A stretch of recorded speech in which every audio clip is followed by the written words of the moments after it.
Bonjour à tous, j'espère que vous allez bien. Aujourd'hui, on se retrouve pour un nouveau cours. Je comptais faire sur la citation du jour, mais comme certains l'ont très certainement remarqué, aujourd'hui, il n'y avait pas de citation. Donc, on va parler de rien, parce qu'il n'y a pas de citation. Certains me diront que ça sert à rien de parler de rien, mais entre nous, vaut mieux ça que rien, hein. C'est quoi rien?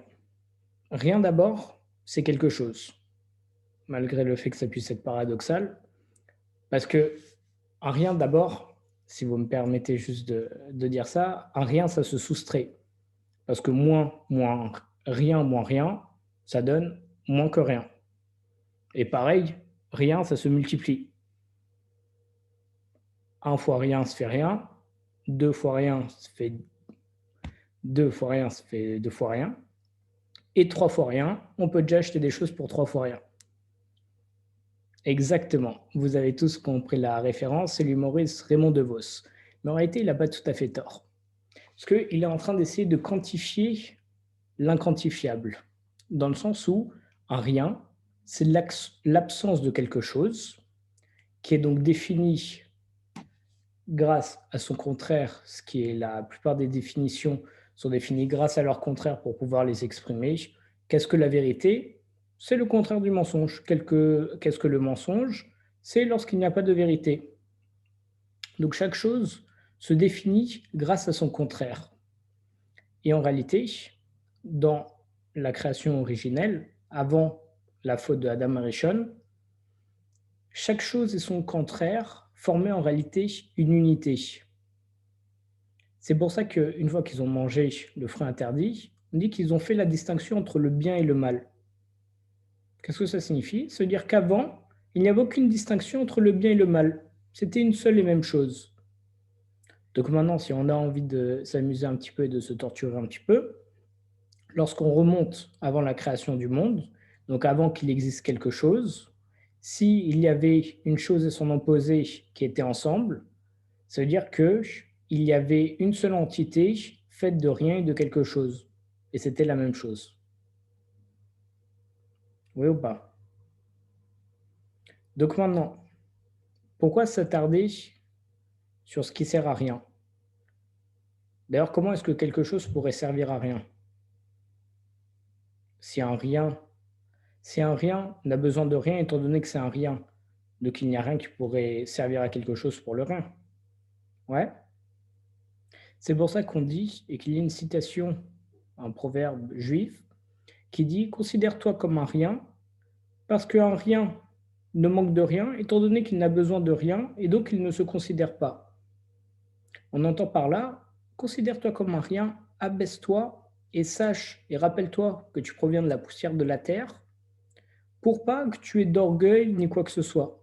Tu es un rien. Alors certes, comme on l'a démontré tout à l'heure, un rien c'est quelque chose, étant donné qu'on peut le diviser et le multiplier, ce qui veut dire qu'il est quantitatif, mais, bien entendu, et paradoxalement parlant, mais qui est en réalité la vérité, on l'a on l'a comparé à son contraire, qui est quelque chose, et c'est en le comparant à son contraire qu'on a prouvé qu'un rien, c'était rien. Hmm. Donc là, bien entendu, si vous ne comprenez pas tout ce que je dis, c'est que mon cours ne servira à rien, mais étant donné qu'un rien, c'est quelque chose, donc ça vaut au moins le coup de l'écouter. Et c'est toujours mieux que rien. Ouais. Donc maintenant, pourquoi est-ce qu'on parle du rien? Le rien, comme on l'a dit, c'est l'absence de quelque chose. Hmm. On a ce qu'on appelle dans le judaïsme Arba Malchuyot, les quatre royaumes. C'est quoi les quatre royaumes? C'est les quatre royaumes qui, durant toute l'histoire du judaïsme, nous ont asservis. On a la Grèce, Rome, Babel, il m'en manque un dernier. Je t'entends mal, Harry. Ouais. Donc les quatre royaumes qui nous ont asservis durant l'histoire, mais la question qu'on se pose, c'est d'où ils sont venus? Eh bien, ils sont venus justement d'un rien. Qu'est-ce que ça signifie? On voit qu'en réalité, au début de la création du monde, c'est un commentaire qui est fait sur la parasha de Bereshit, on dit Ve'aretz ha'eta tohu vavohu ve'chosher al pene tehom. Il y a 4 mots à connotation négative qui nous montrent qu'en réalité, enfin en traduisant d'abord le verset, ça nous dit que la terre était tohu bohu, elle était renversée, et Rocher et l'obscurité alpnétéum qui venait des profondeurs. Donc on voit 4 mots à teneur négative, et c'est des mots qui font justement référence à rien. Pas dans le sens où elles ne font référence à rien, mais elles font référence à quelque chose qui n'est rien. L'obscurité, le tohu bohu, tout est mélangé. Et on dit justement, dans le livre, si je ne vous dis pas de bêtises, Ner Mitzvah, du Maharal de Prague, on dit justement que de ces 4 mots sortent, c'est de là qu'on a déduit les 4 royaumes. Donc on voit que les 4 royaumes étaient présents depuis la création du monde. Ok? Ce qui est quand même assez rigolo, étant donné qu'Akadosh Baruch Hu a fait donc la création du monde, il a créé quelque chose en créant en même temps du rien. Ouais. Donc, on a les 4 royaumes qui nous ont asservis, mais ils ont été créés par Akadosh Baruch Hu. Et c'est ça justement ce qui nous rassure, en nous disant que tout ce qui est tout ce qui essaie de nous asservir, tout ce qui est Razécha maléfique, c'est Akadosh Baruch Hu qui l'a créé. Donc ils ont une bonne raison d'être. Et tout ça, ça va être pour nous aider à grandir et à évoluer. Et ça va nous aider à arriver au Mashiach Bezrat Hashem. D'ailleurs, le Maharal de Prague rapporte aussi le livre du prophète Daniel, le chapitre 4 et le chapitre 7, où il y a deux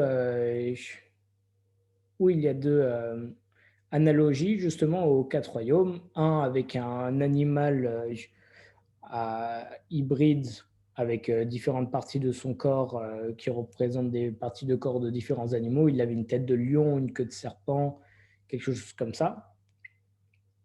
Et une autre avec une grande statue faite en 4 matériaux différents et avec les pieds qui étaient en argile et donc qui, en lançant des pierres dessus, se sont cassés.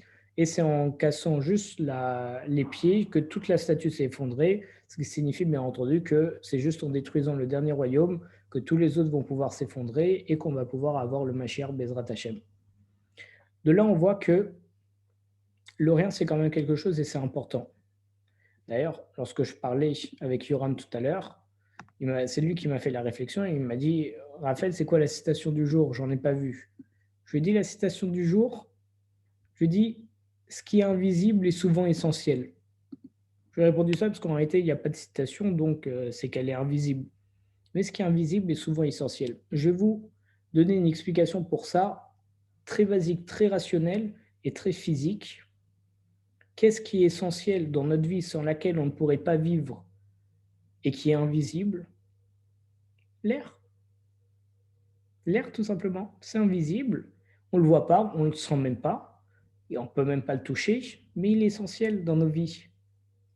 Bien entendu, vous l'aurez compris, la chose la plus importante de notre vie est fondamentale et qui est invisible et qu'on ne peut pas voir, qu'on ne peut pas toucher, qu'on ne peut pas sentir, qu'on ne peut pas goûter, c'est Akadosh Baruch Hu. Mais c'est cette partie invisible qui est l'essentiel.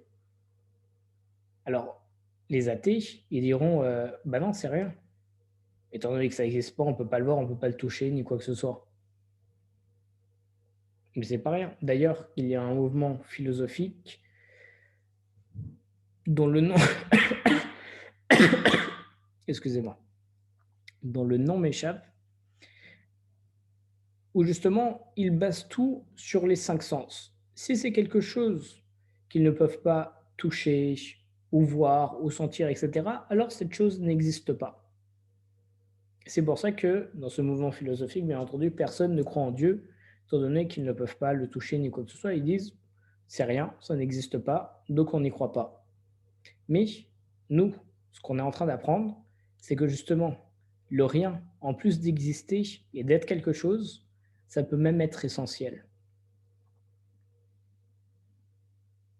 Bien entendu, tourner dans le bon sens, parce que ne rien faire, tout de suite vous allez en profiter pour me dire bah oui, bah, ne rien faire, c'est en réalité faire quelque chose, étant donné que rien c'est quelque chose.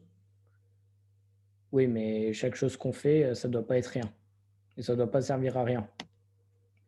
Bien entendu, encore une fois, si ça sert à rien, ça sert pas à grand chose.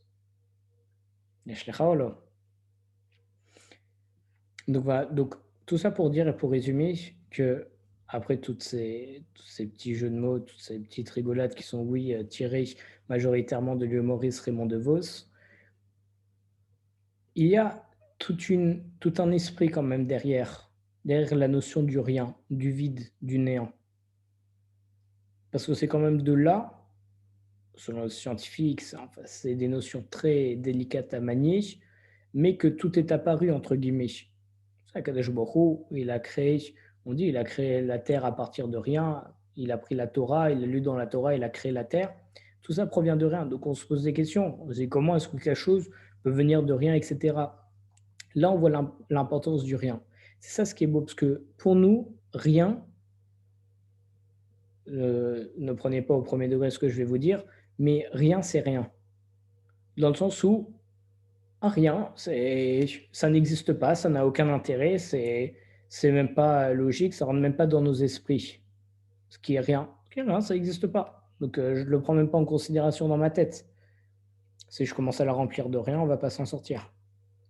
Mais Akadosh Baruch Hu, c'est à partir du néant, à partir du rien, il peut tout créer. Donc on voit aussi le paradoxe et la force extraordinaire d'Akadosh Baruch Hu, c'est qu'à partir de quelque chose d'où rien ne peut provenir, d'où rien ne peut provenir, eh ben, il fait provenir quelque chose. Et il crée tout un monde, il crée l'être humain qui est absolument extraordinaire. D'ailleurs, si on prend le mot rien, mais dans un second sens plus nuancé, qui n'est pas rien, mais qui est quelque chose de tout petit, on voit que l'homme est créé à partir de rien. Pas rien, encore une fois, zéro, mais à côté, une toute petite chose. Et d'ailleurs, on rappelle dans les Pirkei Avot, on dit rappelle-toi d'où tu viens d'une toute petite goutte odorante. D'une toute petite chose, on crée des hommes qui grandissent, qui se développent, qui ont un système en eux absolument extraordinaire, le cœur qui bat sans arrêt, Baruch Hashem, les vaisseaux sanguins, le corps qui se répare lui-même, etc. C'est absolument extraordinaire. Et on voit à quel point c'est extraordinaire tout ce qu'Akadosh Baruch Hu peut créer. Et l'homme, on ne peut même pas dire que c'est sa plus belle création, parce qu'on voit les plantes, comment elles se développent, tout le système naturel, la nature, les plantes, la faune et la flore. C'est absolument extraordinaire. Et tout ça, ça provient véritablement de rien. Et tout ça pour dire qu'un rien, c'est quelque chose. Et même si on pouvait penser que ce cours ne servait à rien, bah, c'est toujours mieux que rien d'apprendre que le rien est en réalité le tout.